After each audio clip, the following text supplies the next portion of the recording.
¿Todos los contratos son aleatorios? Suena loca la pregunta, pareciera muy obvio que no. Sin embargo, si te tomás a pecho la definición del artículo 968 del Código Civil y Comercial, que define a los conmutativos y a los aleatorios, tal vez podría pensarse que sí. Según esta definición legal, tenemos que el contrato conmutativo es aquel en el cual las ventajas para todos los contratantes son ciertas. Relativamente, son contratos aleatorios, aquellos en los cuales las ventajas o las pérdidas, agrega, para uno o para todos los contratantes dependen de un acontecimiento incierto. Ahora bien, también sabemos que el contrato es un reparto de riesgos, o sea que en todo contrato hay riesgo. Desde ese punto de vista, ¿no sería cierto que todo contrato es aleatorio? Al fin y al cabo, si yo te vendo a vos una cosa, pongámosle un inmueble, y si luego la cosa se valoriza, hice un mal negocio. Y si se deprecia, el mal negocio lo hiciste vos. Entonces, ¿hasta qué punto son tan ciertas las ventajas y los sacrificios asociados o derivados de este contrato? Soy Andrés Sánchez Herrero, especialista en contratos, y vamos a analizar las categorías de los contratos conmutativos y aleatorios.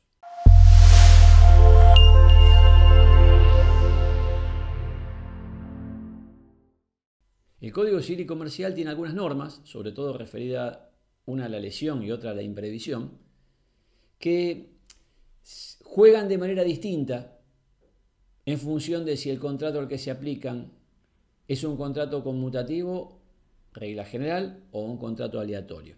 Ya esto nos está dando una pista muy inequívoca de que hay contratos conmutativos, que no todos los contratos son aleatorios. En buena medida, entonces, la cuestión depende de cómo definamos estas categorías. Estamos hablando de una clasificación cuyo criterio es el siguiente: si las ventajas y los sacrificios están determinados con precisión cuando el contrato se celebra, ahí tenés un contrato conmutativo. En su defecto, el contrato es aleatorio. Entonces, ¿qué es un contrato conmutativo? Un contrato conmutativo, hay dos líneas de definición, pero me voy a quedar con la que prefiero, ¿no?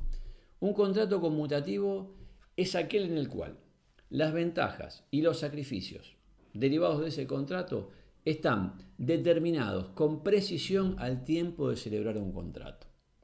Contrato conmutativo por antonomasia, una compraventa. Te vendo un inmueble. Bueno, perfecto.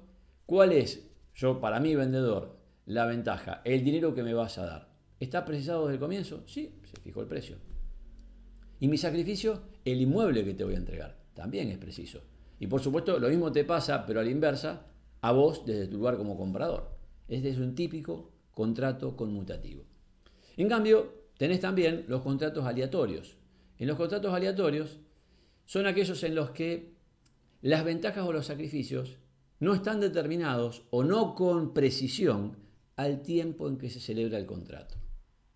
A ver, si yo hago un contrato de un seguro de responsabilidad civil, mi sacrificio está claro, voy a tener que pagar la prima todos los meses, pero el beneficio, no sé. El sacrificio de la contraparte, no lo sé. ¿Chocaré, no chocaré? Hablando de un seguro de responsabilidad automotor, ¿no? Civil por automotores. ¿Chocaré o no chocaré? Porque si yo no choco, nunca va a tener que salir a pagar nada la aseguradora. Cero sacrificios. O puedo tener un choque descomunal, va a tener que salir a pagar una fortuna. Es un contrato evidentemente aleatorio. Ahora bien, para que un contrato sea conmutativo, lo único que hace falta es que esté precisado el sacrificio, precisada la ventaja desde la celebración. No tiene importancia que esas ventajas y sacrificios que se intercambian y que se asumen tengan el mismo valor, que sean equivalentes. Eso no hace falta. En todo caso, de darse una situación patológica, puede que el contrato sea inválido, pero no dejará de ser un contrato conmutativo. Hay tres tipos de aleatoriedad. ¿Sí? Hay tres tipos de aleatoriedad. El primer tipo de aleatoriedad consiste en que hay incertidumbre acerca de si uno de los contratantes deberá cumplir o no una prestación. El ejemplo que te di del seguro de responsabilidad civil por automotor es claro. El asegurador deberá o no salir a cumplir su prestación, esto es, afrontar la responsabilidad civil de su cliente. No lo sabemos, es algo incierto. Quizá transcurre todo el periodo y no hubo ningún episodio que disparase esa responsabilidad civil, o quizás sí. Es un contrato aleatorio. Un segundo tipo de aleatoriedad tiene lugar cuando, no, ahí está claro que se va a tener que cumplir la prestación, pero no está claro quién la va a tener que cumplir o a favor de quién va a tener que hacerlo. Pensemos en un contrato de apuesta. Alguien va a pagar la apuesta. Ya no tenemos la incertidumbre de la categoría anterior. Pero ¿quién la va a pagar y a favor de quién? Eso es lo incierto. También ese contrato es aleatorio. Y tenemos un tercer tipo de aleatoriedad que se verifica cuando está claro que la prestación se deberá cumplir y también quién deberá cumplirla y a favor de quién, pero no la entidad de esa prestación, que depende de un acontecimiento incierto. Supongamos entonces un contrato oneroso de renta vitalicia, en el cual yo te tengo que pagar a vos una renta mientras sobreviva así el cabeza de renta, que puede ser vos o un tercero. Está claro que la prestación deberá cumplirse, la renta habrá que pagarla. Está claro quién va a ser el deudor, seré yo, el acreedor vos. No está claro en cambio cuál será la entidad de esa prestación. Quizá te tenga que pagar la renta por un año, quizá por 20. Es un contrato aleatorio. Y por supuesto estas modalidades de la aleatoriedad podrían llegar a apilarse. De hecho, en el ejemplo del seguro de responsabilidad civil que te di, no solamente se da la primera situación de aleatoriedad, no se sabe si habrá que cumplir o no una prestación, sino que además se da la tercera, porque aún suponiendo que haya que cubrirla, no sabemos qué entidad va a tener. Puede ser un pequeño choque de 2 pesos con 20, o puede ser un choque monstruoso y será una prestación muy grande. Entonces, con esto tenemos la definición de las categorías. Y estamos ya en condiciones, por ende, de afrontar esta especie de enigma que te planteé al comienzo de esta presentación, ¿no? ¿Todos los contratos son aleatorios? Ahora va quedando claro que no. La clave está en distinguir la incertidumbre económica de la incertidumbre jurídica. La incertidumbre económica está presente, por supuesto, en todo contrato, incluso en los llamados contratos conmutativos, en el sentido de que sus resultados económicos definitivos o finales son inciertos. De nuevo, si yo te vendo a vos un inmueble hoy y resulta que dentro del tiempo que sigue esos inmuebles se valorizan, estamos hablando de una economía estable, sin inflación, ¿no? Se valorizan y en cierto modo yo he hecho un mal negocio, pero más allá de si es un buen o mal negocio, no hay certidumbre acerca de cuál será el derrotero económico final de esta operación. Lo mismo para vos como comprador. Habrás hecho acá un buen negocio en el ejemplo que te di, pero si al revés el inmueble se deprecia, habrás hecho desde ese punto de vista un mal negocio.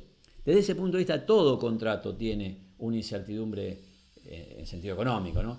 Pero la incertidumbre jurídica definida tal como lo definí antes, o sea, cuando no está claro si habrá que cumplir o no una de las prestaciones, o quién deberá cumplirla y a favor de quién, o qué entidad tendrá esa prestación, esa incertidumbre, la jurídica, solo está presente en los contratos aleatorios. Por supuesto que en ellos también puede haber además, y está, la incertidumbre económica. ¿Sí? Supongamos, en un contrato oneroso de renta vitalicia, a la incertidumbre inherente a este contrato, cuál será la entidad de la prestación del deudor de la renta, en función de si debe más o menos el cabeza de renta, a eso hay que agregarle la incertidumbre económica. Ponele que yo pacté pagarte en dólares, y si el dólar se valoriza, bien, pero lo que define las categorías de los contratos aleatorios, insisto, es la incertidumbre jurídica. ¿Qué implicancias tiene? Vamos cerrando. ¿Qué implicancias tiene esta clasificación? Hay algunas reglas que solo se aplican, o al menos se aplican con ciertas peculiaridades, a los contratos aleatorios y no a los conmutativos de la misma manera. En concreto, si nos vamos a la figura de la imprevisión, el artículo 1091 del Código Civil y Comercial, lo que nos dice es que sí, la imprevisión es aplicable a las dos categorías, a los conmutativos desde ya y a los aleatorios, solo cuando, digamos, el acontecimiento extraordinario que lo ha tornado excesivamente oneroso exceda, esa excesiva onerosidad exceda de lo que es su aleatoriedad propia. Su aleatoriedad propia. Vamos al ejemplo de la renta vitalicia. Yo podría invocar la imprevisión porque, supongamos, el cabeza de renta es muy longevo y no se muere más. No, de ninguna manera. Es el riesgo que asumí. Su aleatoriedad propia en la terminología legal. En cambio, yo podría alegar, por ejemplo, que habiendo asumido una deuda, una renta en dólares, el dólar se disparó locamente, se apreció locamente con relación al índice general de precios o al peso. Bueno, bajo ciertas circunstancias podría ser que sí, porque ya estaría excediendo lo que es el riesgo propio de la aleatoriedad del contrato. La segunda regla, que también tiene sus peculiaridades en función de esta clasificación, es la de la lesión, artículo 332, ¿viste? Cuando hay un contrato desequilibrado. Entonces acá se dice que para poder invocar lesión en un contrato aleatorio, es necesario que esa desventaja exceda o vaya más allá de lo que naturalmente se desprende de la aleatoriedad propia del contrato, ¿sí? Entonces, por ejemplo, si yo hago con vos una renta, ¿sí? Un contrato de renta vitalicia, sigo con el ejemplo, y ese contrato se extiende mucho o poco, no lo puedo invocar para el pago de la renta, quiere decir, no puedo invocar para hablar de lesión. Pero sí cuando la desventaja no tiene nada que ver con ese elemento aleatorio. Imagínate, por ejemplo, que en esta renta vitalicia vos me das a mí un inmueble, yo me comprometo a pagarte una renta, el capital es el inmueble y yo soy el deudor, te pago la renta, y resulta que la renta que te tengo que pagar es, supongamos, no llega a ser ni un 20% de lo que puedo obtener alquilando el inmueble que me diste. Eso es un contrato en donde hay una desventaja injustificada y no tiene nada que ver con la aleatoriedad del contrato. Luego sería aplicable el régimen de la lesión. Y si querés seguir viendo otros temas vinculados al mundo del derecho de los contratos, te invito a ver mis demás videos.